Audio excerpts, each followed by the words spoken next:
동양의 철학과 사상은 그야말로 백가쟁명의 경연장과 같은 다양성을 갖고 있습니다. 그중 대표적인 게 공자를 중심으로 한 유가와 노자를 중심으로 한 도가죠.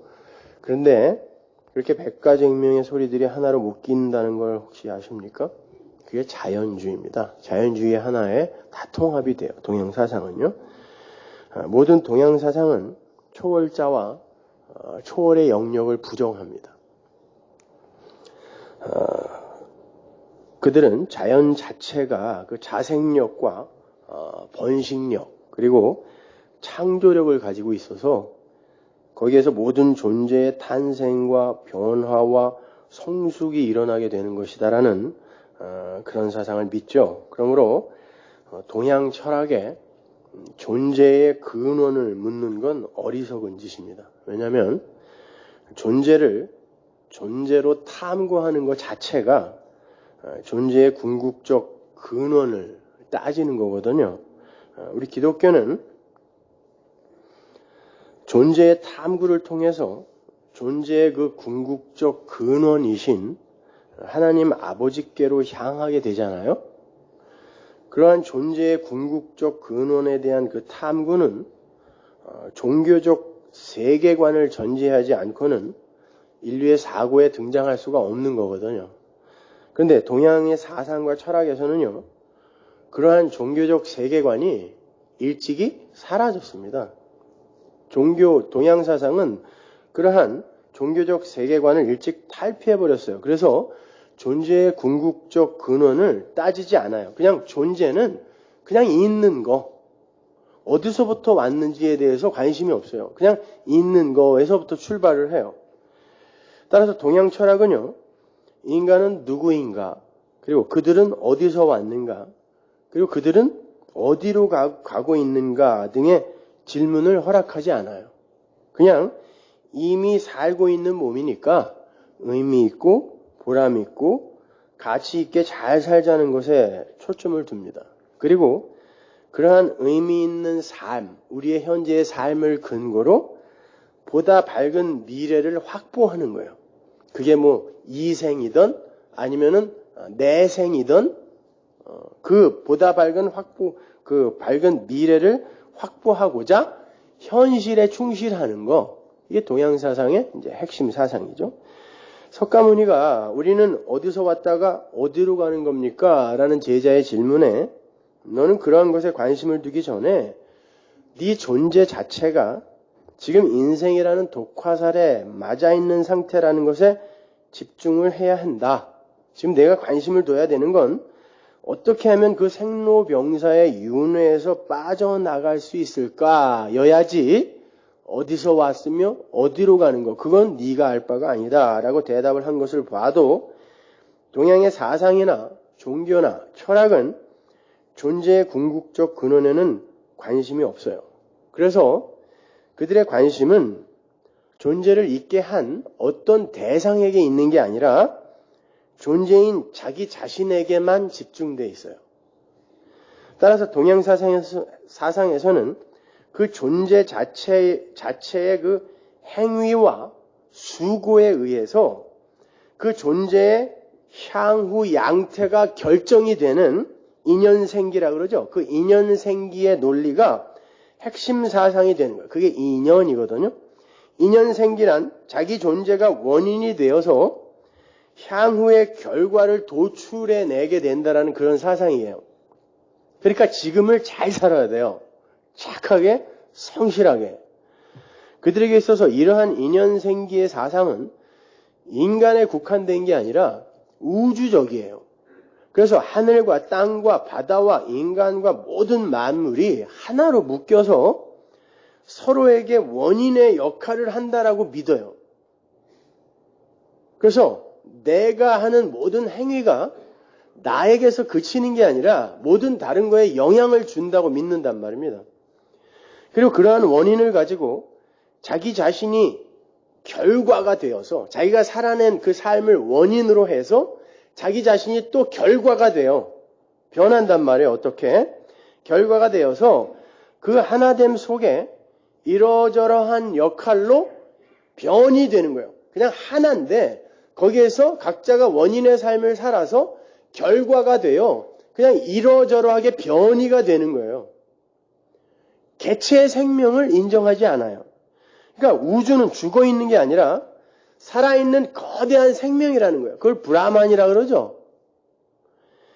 그걸 생기자연이라고 하는데요.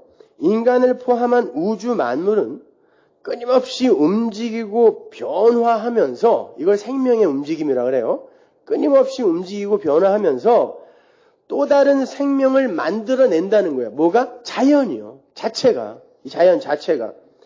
그걸 변화라고 그러죠. 그 전체를 생명이라 그래요. 동양사상에서는.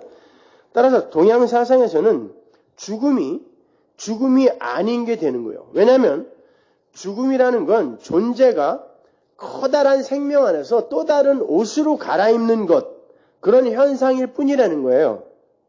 그걸 만물유생론이라고 그러죠. 만물은 변화를 할 뿐이지 멸망하지 않는다는 거예요. 오직 사는 것만 있는 거예요. 사는 것.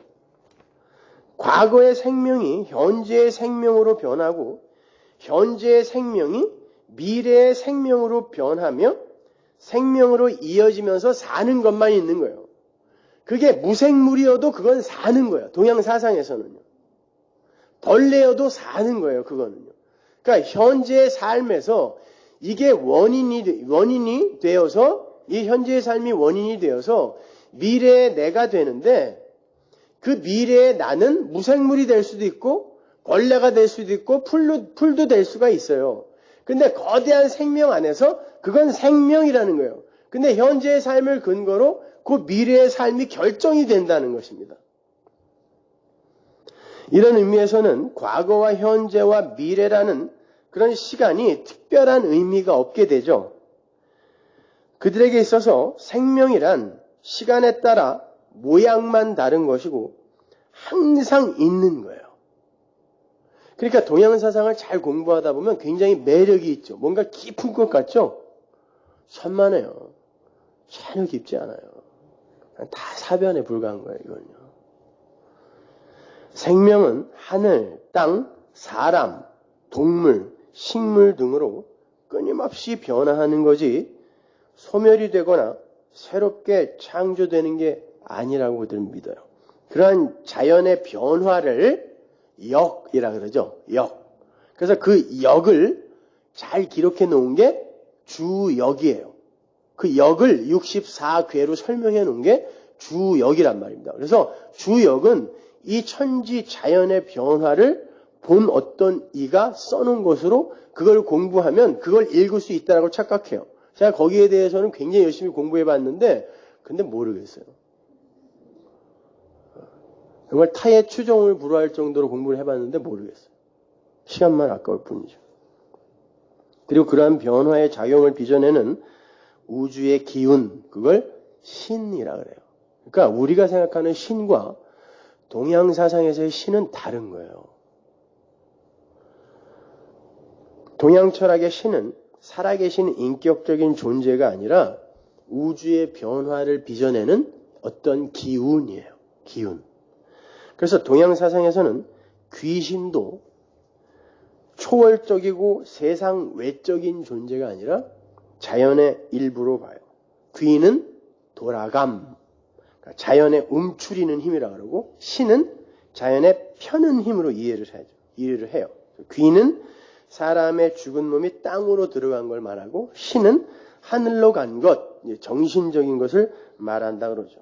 그렇게 귀신이라는 존재도 별도로 있는 게 아니라 다 자연에 속하여 있는 것들이라고 생각을 해요. 그러니까 그들은 자연을 초월하는 하나님이라는 별개의 존재를 인정하지 않는 거예요. 그래서 중국에 가서 선교하기가 그렇게 힘든 거예요. 중국은 동양 사상의 핵이거든요, 거기가. 그러니까 동양 철학에서의 우주와 자연 인식이 얼마나 물질적인 것에 갇혀 있는지 잘 아시겠죠? 동양의 사상은요, 눈에 보이는 곳에 갇혀 있어요. 그래서 그 물질이라는 것의 뒤에 주권자로 계시는 하나님과 그 하나님의 나라를 보지 못해요. 아예 그 밑에서만 이야기를 나눠요. 동양 철학은요. 이와 같이 우주가 항상 변화하면서 생명력을 끊임없이 흘려보내는 걸 성실함이라고 그래요. 동양 철학에서요. 진실이라고도 하고 그걸 성실함이라고도 해요. 그리고 그러한 생명력의 전달 과정과 변이에는 어떠한 규칙과 원리와 질서가 존재하겠죠? 어떤 길이 존재할 거 아니에요? 그걸 도라 그래요. 길 도자를 써서. 그러니까 여러분 우리 성경에도 보면 도라는 말 많이 나오죠. 십자가의 도, 예수 그리스도의 도, 이런 도 같은 게 동양 사상의 영향을 굉장히 많이 받은 거예요. 기독교가 들어오기 전에 조선은 우리 민족은 그 동양 철학 하에서 아예 젖어 살았었거든요. 그렇기 때문에 그런 도라는 의미라든지 지난번에 보셨죠? 후한서에 나오는 그런 내용들이 성경에 막 나와요. 그러니까 도는 생명이 흐르는 길이요 원리인 거예요. 그걸 도가에서는 무라고도 해요. 예를 들어서 어떤 존재가 생겨날 때 공간이 필요하고 그 존재를 구성하는 원소가 필요하잖아요. 공간이 없이는 존재가 생겨날 수 없으니까. 근데 공간은 안 보이는 거죠. 원소는 안 보이잖아요. 그러나 있는 거죠. 그걸 무라 그래요. 도가에서는. 그러나 그 무가 없으면 존재가, 물질이, 유가 나올 수가 없는 거예요. 그 무는 없음의 형태로 있는 있음이라는 거예요. 그래서 그 무에서 유라는 존재, 물질이 생겨나는 거죠. 그 무는 움직임이 없음, 이게 무위거든요. 무위자연, 무위도식. 아시죠? 일도 하나도 안 하고 밥만 처먹는 놈을 무위도식한다 그러잖아요. 그 무위예요. 거기서 무위. 그리고 존재하지 않음이라는 허무. 요걸 같이 포함해요. 무위와 허무가 그 무 안에 같이 들어있어요. 그렇게 형태 없는 형태요, 물체 없는 상을 황홀이라고 그래요. 제가 아주 동양 철학을 오늘 싹 설명해 드리는 거예요. 다른 거 필요 없어요. 이게 다예요. 이걸 그냥 어렵게 써놓은 거예요. 모든 것은 그렇게 황홀해서 나오고 다시 무위로 돌아간다는 걸 아는 걸 밝음이라고 그러고, 그걸 모르고 막 사는 걸 망동이라고 그래요. 그래서 경거망동 이런 말 많이 쓰죠. 그건 망동이에요. 그렇다면 움직임도 없고 존재도 없다는 그 무의 실체를 어떻게 정의하고 어떻게 인식할 수 있는가, 이런 질문이 들잖아요. 안 보인다며. 노자는 그건 불가능이라 그래요. 그냥 무가 만물의 그냥 시원, 시작이고 원인이다라는 걸 그냥 알고 인정하면 돼. 너무 사변적이죠. 그런 말 누가 못해요. 아무튼 모든 존재는 그러한 자연의 성실함과 도를 따라 살게 되는데, 그것이 도리를 다하는 삶이요 성실한 삶이에요. 그래서 인간들은 성실함을 추구하고 도리에 맞는 삶을 추구하게 되어 있다는 거예요. 왜냐하면 그건 자연의 이치이기도 하지만 현재 진행이 되고 있는 그 존재의 삶, 즉 그 원인으로서의 삶이 미래의 존재를 결정하기 때문에 현재를 성실하고 착하게 살 수밖에 없다는 거예요. 왜? 복 받으려고요. 극락 가려고.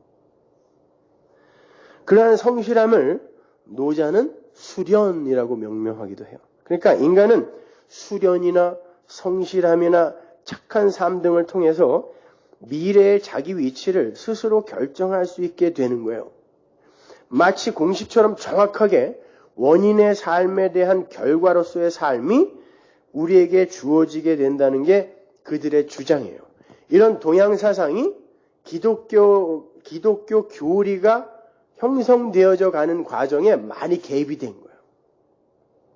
그래서 우리는 마치 이런 동양 사상을 그대로 다시 펼치는 것처럼 기독교 교리와 신학을 이해하고 있어요. 특히 이 동양의 교회들이 그래요. 오늘 본문을 읽으시면서 마치 그러한 인과응보가 생각나지 않으셨습니까? 하나님은 행한 대로 보응하신다. 그러잖아요, 지금은.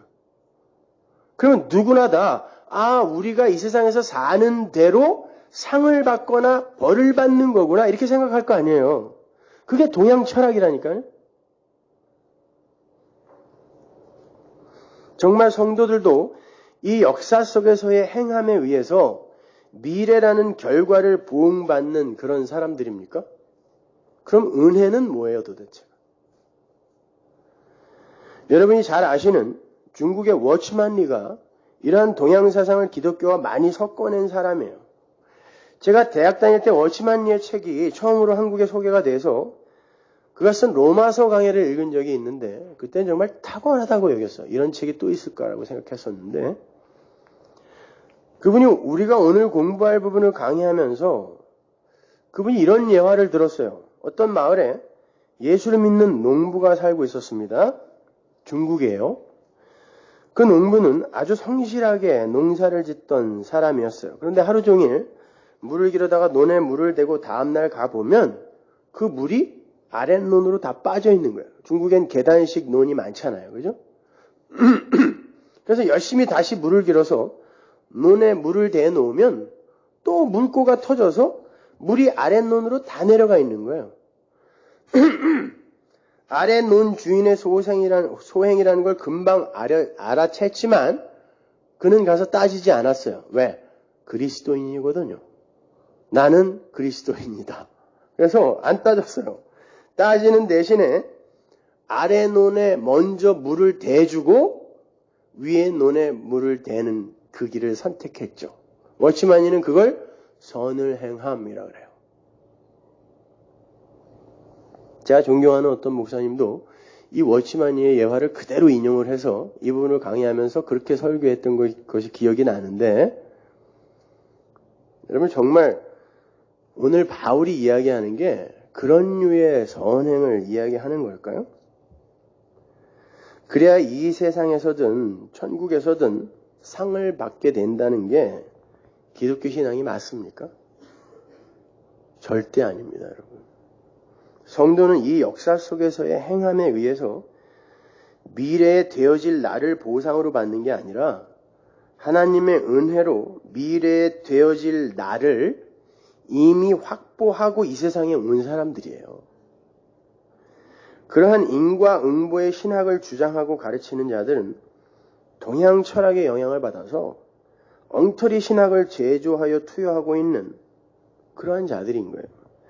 기독교 신앙이라는 게 너무 목적론적이고 또 결정론적이어서 기독교의 현실성을 강조하느라 그런 예화를 들었다라는 그런 핑계를 대는 걸 어떤 글에서 본 적이 있는데 아무리 그렇다고 하더라도 문맥을 전혀 고려하지 않은 그런 류의 교훈적 설교는 복음을 설교하는 게 아니라 불의로 진리를 막는 일이 될 수 있다는 걸 그분은 간과하신 거예요.